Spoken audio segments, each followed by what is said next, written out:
Sampling distribution of difference of mean से मुतालिक हमारे पास प्रॉब्लम है और हम देखते हैं जी कि suppose that population 1 consist of 2 numbers 3 6 and population 2 consist of 3 numbers 0 2 4। हमारे पास दो सैंपल्स गिवन है, ठीक है। ये सैंपल 1 है, ठीक है। मैं कलर यहाँ पे चेंज कर लेता हूँ, चलिए व्हाइट कलर लेते हैं। ये हमारे पास सैंपल 1 है, ठीक है, जिसके अंदर जस्ट 2 नंबर्स हैं 3 एंड 6। जबकि हमारे पास एक सैंपल 2 है जिसके अंदर 3 डिजिट्स हैं। कौन कौन से हैं? 0 2 एंड 4, 0 2 एंड 4। ये सैंपल 2 है। अब क्वेश्चन क्या है? For sample size of 3 and 2 respectively. इसका मतलब हमने सैंपलिंग करनी है, इसमें से सैंपलिंग करनी है। किस साइज की? किस साइज की सैंपलिंग होगी? n1 जो है वो हमने 3 रखना है, जबकि n2 जो है वो हमें 2 रखना है। यानी सैंपल 1 से 3 साइज की सैंपलिंग, तमाम पॉसिबल सैंपल्स बनाने हैं, और ग्रुप जो हमारे पास पॉपुलेशन 2 है उससे तमाम पॉसिबल सैंपल्स बनाने हैं। कितने साइज के? साइज 2 के। Compute difference of mean and standard deviation of the two sampling distribution. यानी हमने क्या करना है? कंप्यूट करना है डिफरेंस ऑफ मीन, ठीक है, ऑफ टू सैंपलिंग डिस्ट्रीब्यूशन, और इसी तरह से difference of standard deviation of two sampling distribution. तो इसका मतलब है सबसे पहले तो हमें सैंपलिंग डिस्ट्रीब्यूशन करनी पड़ेगी, ठीक है। और किस बेसिस के ऊपर? डिफरेंस ऑफ मीन्स के ऊपर, बेसिस के ऊपर। And hence prove the result. अब ये प्रूव द रिजल्ट क्या है? देखिए, हमने प्रूव ये करना है, हमने प्रूव दरअसल ये करना है, पहले हम इस पे बात कर लेते हैं, बहुत इंपॉर्टेंट बात है ये। हमने दरअसल प्रूव ये करना है कि जो mean and standard deviation of difference होता है, ठीक है, जिसको हम म्यू x1 माइनस x2 से रिप्रेजेंट करते हैं, ठीक है, यानी x1 बार माइनस x2 बार, ये किसके इक्वल हो जाएगा? यानी सैम्पलिंग डिस्ट्रीब्यूशन का जो डिफरेंस ऑफ मीन है वो इक्वल होता है म्यू1 माइनस म्यू2 के डिफरेंस के इक्वल। इसका मतलब है जो हम सैम्पलिंग डिस्ट्रीब्यूशन का मीन फाइंड आउट करेंगे वो दोनों सैंपल्स के इंडिविजुअल मीन के डिफरेंस के बराबर होना चाहिए। तो मालूम हुआ कि सबसे पहले हम सैम्पलिंग डिस्ट्रीब्यूशन के डिफरेंस यानी difference of means of sampling distribution find out करेंगे, जो ये आएगा। फिर हम चेक करेंगे क्या ये दोनों सैंपल्स के मीन्स के डिफरेंस के इक्वल है या नहीं है। तो ये फर्स्ट बात होगी। दूसरी बात क्या है? Standard deviation. दूसरी बात क्या है? Standard deviation of difference of mean x1 minus x2। Standard deviation of difference of mean ये इक्वल होना चाहिए स्क्वायर रूट ऑफ किसके? Sigma 1 square divided by n1 plus sigma 2 square divided by n2। अब ये क्या है? अब इंडिविजुअली हम देखते हैं कि अगर हम जो सिग्मा 1 और n1 की बात करें, so this is called standard error. इसको हम क्या बोलते हैं? Standard error.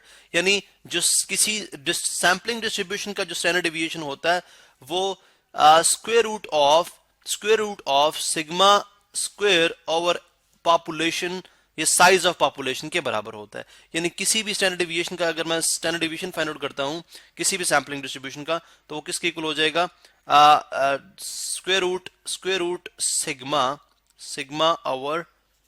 Square over n1। यानी उसी यानी उसकी पॉपुलेशन के सिग्मा या पॉपुलेशन के स्टैंडर्ड डेविएशन के स्क्वायर डिवाइडेड बाय n1 के होल स्क्वायर रूट के। So this factor is called, इसको हम क्या बोलते हैं?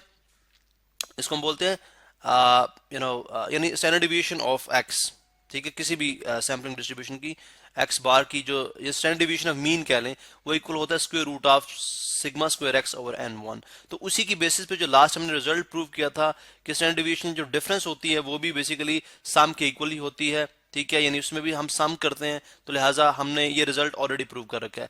तो हमने by the end of the numerical हमने ये दोनों रिजल्ट्स भी प्रूव करने हैं। यानी ये स्टैंडर्ड डिविएशन और ये मीन और ये standard deviation sampling distribution of mean difference of means of sampling distribution and difference of standard deviation of sampling distribution है। और हमने इनको जो सैंपल के मीन्स हैं और सैंपल के जो स्टैंडर्ड डिविएशन है उसके अकॉर्डिंगली प्रूव भी करना है जो हमारे पास रिलेशनशिप गिवन है।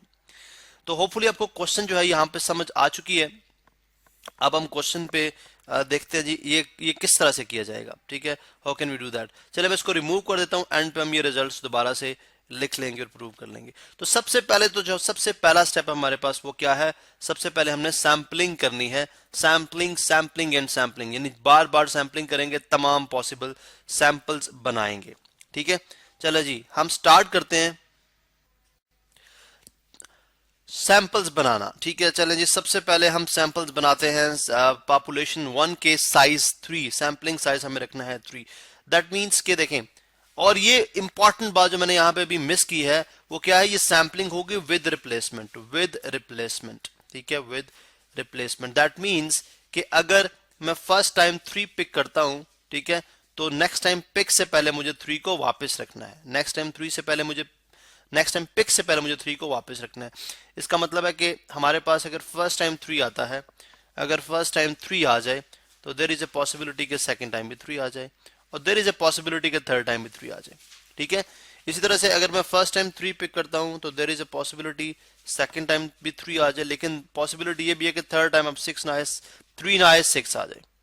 ठीक है, अगर फर्स्ट टाइम 3 आ जाए, फिर 6 आ जाए, फिर 3 आ जाए, मेरे पास फर्स्ट टाइम 6 आ जाए, सेकंड टाइम 3 आ जाए, फिर 3 आ जाए, मेरे पास फर्स्ट टाइम 3 आ जाए, 6 आ जाए, 6 आ जाए, मेरे पास अब ये तमाम मेरे पास पॉसिबल सैंपल्स हैं। ठीक है, और साइज कितना में रखा हुआ है, 3 रखा हुआ है।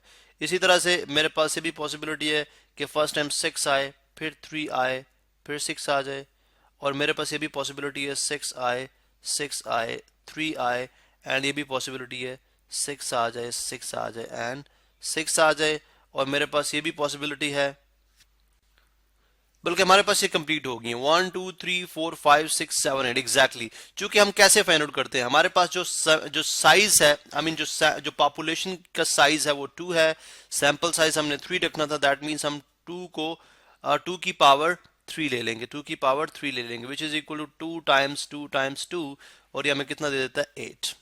ठीक है, दैट मीन्स कि हमारे पास जो सैंपल्स बन चुके हैं वो बिल्कुल एक्यूरेट है। नेक्स्ट हम देखते हैं सेकंड जो हमारे पास पॉपुलेशन है उसकी सैंपलिंग करेंगे ऑफ सैंपल साइज 2। अब इसमें अगर आप देखें तो सैंपल साइज जो है वो पॉपुलेशन का जो साइज है वो 3 है, जबकि सैंपल साइज हमने 2 रखना है। तो इसके अंदर हमारे पास कितने पॉसिबल सैंपल्स बनेंगे, आ जाएगी 3 की पावर 2। ठीक है, 3 की पावर 2, यानी जो पॉपुलेशन साइज है उसकी पावर जो सैंपल साइज होती है तो इज गोइंग टू बी 9। इसका मतलब इसके हमारे पास 9 पॉसिबल सैंपल्स बनेंगे ऑफ साइज 2 के। इट मींस के हो सकता है हमारे पास फर्स्ट टाइम में 0, सेकंड 0 आ सकता है। इसी तरह से भी पॉसिबिलिटी है कि अगर मेरे पास फर्स्ट टाइम 0 आए, फर्स्ट टाइम 0 आ जाए, सेकंड टाइम 2 भी आ सकता है। ठीक है, फर्स्ट टाइम 0 आ जाए, second time 4, and first time, अब तमाम पॉसिबल 0 के साथ हमने सब देख लिए हैं। Then it may be like 2 के साथ 0 हो सकता है, 2 के साथ 2 हो सकता है। ठीक है, इसी तरह से 2 के साथ 4 भी हो सकता है, 2 के साथ 4 हो सकता है, और इसके बाद 4 के साथ 0 हो सकता है, 4 के साथ 2 हो सकता है, उसके बाद 4 के साथ 4 भी हो सकता है, 4 के साथ 4 भी हो सकता है। आई थिंक कंप्लीट हो गया 1 2 3 4 5 6 7 8 9। तो ये तो हमने सैम्पलिंग कर ली, यहाँ पे हमने सैम्पलिंग कर ली, sample size 3 and sample size 2, तमाम पॉसिबल सैंपल्स। ठीक है, अब हम देखते हैं कि द नेक्स्ट स्टेप इज कि हमने इनके तमाम सैंपल्स के जो है मीन फाइंड आउट करने हैं, तमाम सैंपल्स के मीन फाइंड आउट करने हैं। अब वो कैसे हो सकते हैं, जैसे अगर आप इन 3 को ऐड करें एंड डिवाइडेड बाय कर दें 3, इन 3 को ऐड करें डिवाइडेड बाय 3 कर दें, इन 3 को ऐड करें, नंबर ऑफ आइटम्स को ऐड करेंगे divided by number of item कर देंगे, तो हमारे पास इन तमाम सैंपल्स के मीन आ जाएंगे। चूंकि हमने डिफरेंस ऑफ मीन लेना, तो सबसे पहले मीन आएंगे तो फिर उनके डिफरेंस लिए जाएंगे, तो सबसे पहले हम मीन लेते हैं। बल्कि हम इसको कंटिन्यू करते हैं नेक्स्ट वीडियो में, चूंकि हमारे पास टाइम शॉर्ट हो रहा है, तो फिर नेक्स्ट वीडियो में हम देखते हैं किस तरह से मीन लेंगे और किस तरह से हम क्वेश्चन को आगे लेके चलते हैं।